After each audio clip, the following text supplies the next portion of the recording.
नमस्कार, जय हिंद दोस्तों, मैं आपका दोस्त शुभम गिरी। आप सभी लोगों का हार्दिक स्वागत करता हूं अपने YouTube channel study with Shubham Giri में। बहुत सारे भाई-बहन लगातार एमआरएस के कर्मचारीगण मैसेज करते रहते हैं, बताते रहते हैं अपने अनुभव के बारे में, कैसी नौकरी चल रही है उसके बारे में। और बहुत सारे हमारे जो पदस्थापित शिक्षक हैं, नॉन टीचिंग वाले हैं, सभी लोग लगातार जुड़े हैं। जॉइनिंग के पहले से जुड़े हैं, अभी भी जुड़े हैं, तो अपना प्यार जो है लगातार वो सभी लोग बनाए हैं, तो आप सभी लोगों का धन्यवाद। दोस्तों, इसी कड़ी में ही हमारे ने आवश्यक जो दिशा निर्देश हैं आगे के लिए वो जारी कर दिए हैं टीचर्स के लिए और प्रिंसिपल्स के लिए। तो और इसको लेकर के ऑफिशियल नोटिस भी जो है उन्होंने दोस्तों जारी कर दिया है। और इस ऑफिशियल नोटिस में कौन से आवश्यक दिशा निर्देश जारी किए हैं, इन सभी से हम आपको अवगत कराएंगे, आगे बढ़ेंगे। मगर आगे बढ़ने से पहले आप सभी से निवेदन है कि दोस्तों, अगर आप हमारे चैनल पर नए हैं और आप चाहते हैं कि आपको निरंतर रूप से सही और सटीक इन्फॉर्मेशन मिलती रहे और आपने अभी तक हमारे चैनल को सब्सक्राइब नहीं किया है, तो भाई ज़रूर करें और बेल की घंटी को ज़रूर बजा दें, ताकि मेरी आने वाली सारी वीडियोस का नोटिफिकेशन आपको फटाफट मिलती रहे। और हमारे टेलीग्राम चैनल को ज़रूर ज्वाइन करें, जिसका लिंक आपको डिस्क्रिप्शन बॉक्स में मिल जाएगा। तो चलिए दोस्तों, बिना देर के हम आपको ले चलते हैं ऑफिशियल नोटिस पर। ये दोस्तों, हम ऑफिशियल नोटिस पर आ चुके हैं। ये लेटर तो आज प्राप्त हुआ है, मगर ये 20 मार्च को ही गया था। तो शैक्षणिक योजना 2025-26 के संदर्भ में ये नोटिस आया है। प्रधानाध्यापक जितने भी सभी इमारत के प्रधानाध्यापक हैं, उनको निर्देशित किया जाता है। विषय है नियमित आधार पर लगातार प्रयास करके छात्रों के शैक्षणिक प्रदर्शन में सुधार लाना। अतिरिक्त सहायता की आवश्यकता वाले छात्रों, धीमी गति से प्रगति करने वाले छात्रों के प्रदर्शन में सुधार लाना।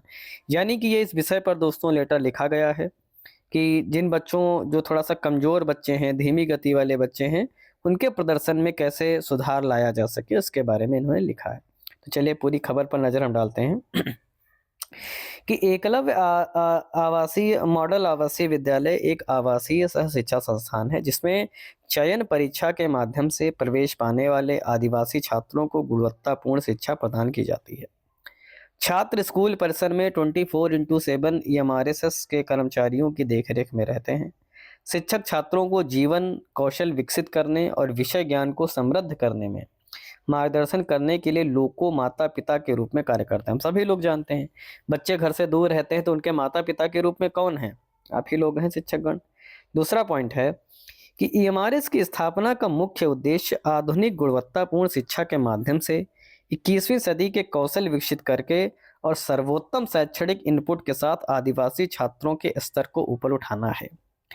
प्रत्येक शिक्षक की नैतिक जिम्मेदारी है कि वह उन छात्रों की पहचान करे जिन्हें सहायता की आवश्यकता है और उन्हें संबंधित क्षेत्रीय विषय के माध्यम से विषय वस्तु समझाकर अतिरिक्त कोचिंग की व्यवस्था करें, ताकि अवधारणात्मकता स्पष्ट हो। चूंकि छात्र हर साल 10 महीने यानी 24x7 के लिए ईएमआरएस परिसर में उपलब्ध होते हैं, इसलिए उनका उपयोग रचनात्मक शैक्षणिक लेन-देन में बदलने के लिए किया जाना चाहिए, ताकि कम प्रदर्शन करने वालों का सवाल ही ना उठे। यानी कि भाई जो बच्चे कमज़ोर हैं उनको भी आगे बढ़ाया जाए। दिनांक 16 दिसंबर 2024 के राजपत्रित अधिसूचना संख्या सीजीडीएल का भी संदर्भ लिया जा सकता है। शैक्षणिक सत्र के अंत में छात्रों पर ध्यान केंद्रित करने के बजाय शिक्षक को प्रत्येक चरण में जब प्रत्येक मूल्यांकन के बाद प्रत्येक छात्र के प्रदर्शन का विश्लेषण करना होगा। यानी आप देखिए भाई कहाँ दिक्कत है, क्या है। विशेष रूप से अतिरिक्त सहायता की आवश्यकता वाले छात्रों के संबंध में, यानी जो बच्चे कमजोर हैं उनके बारे में तो जरूर आप ऐसा करें। जिन क्षेत्रों को मजबूत करने की आवश्यकता है उन्हें प्रत्येक मूल्यांकन के बाद पहचाना जाना चाहिए और आवश्यक सुधारात्मक सत्रों को सरल भाषा में अध्ययन सामग्री प्रदान करके, अधिक अभ्यास प्रदान करके और उनकी क्षेत्रीय भाषा में सामग्री को समझाते हुए योजनाबद्ध और व्यवस्थित तरीके से व्यवस्थित करने की आवश्यकता है, ताकि छात्रों को मूल अवधारणाओं की बेहतर समझ हो सके। चूंकि छात्र परिसर में ही रह रहे हैं, इसलिए साथियों के समूह में सीखने की व्यवस्था की जानी चाहिए। छात्रों की सक्रिय भागीदारी के साथ अधिक प्रभावी है। यानी कि बच्चों को समूह में सिखाने की अगर दोस्तों आप कोशिश करेंगे तो ज़्यादा बेनिफिट होगा। चौथा पॉइंट है कि ईएमआरएस स्टाफ की सामूहिक जिम्मेदारी है कि वे हर संभव ईमानदारी से प्रयास करके आदिवासी छात्रों के आउटपुट को बढ़ाने में छात्रों की सहायता करें। नेस्ट ने अच्छी तरह से योग्य शिक्षकों को नियुक्त किया है, जो सिस्टम के प्रति समर्पित, वफादार, समर्पित और निष्ठावान हैं। शिक्षकों को नेस्ट के लक्ष्यों को प्राप्त करने के उद्देश्य से विभिन्न प्रकार की गतिविधियों की योजना बनानी होगी। इसके लिए कोई कसर नहीं छोड़ी जाएगी। यहाँ तक कि ऊपर उल्लिखित राजपत्र अधिसूचना में भी अतिरिक्त कोचिंग के बाद पुनर्मूल्यांकन के निर्देश दिए गए हैं। ईएमआरएस के छात्रों के पास अपने ज्ञान को समृद्ध करने या अपने वैचारिक संदेहों को दूर करने के लिए समर्पित और योग्य शिक्षकों के अलावा कोई अन्य स्रोत नहीं है। बिल्कुल भाई, बच्चों का स्रोत क्या है? शिक्षक ही हैं। आइए हम छात्रों को उचित परामर्श और मार्गदर्शन के माध्यम से उनकी कमियों यदि कोई हो तो दूर करने में मदद करें। ईएमआरएस में छात्रों की उपस्थिति बहुत महत्वपूर्ण है।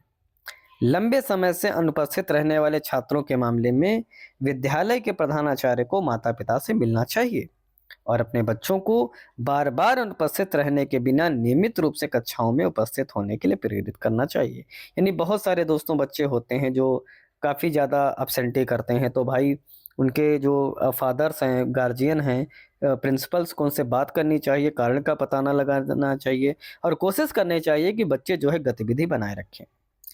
इससे सीखने में होने वाली कमी से बचा जा सकेगा और छात्रों को अपने लक्ष्य हासिल करने में मदद मिलेगी।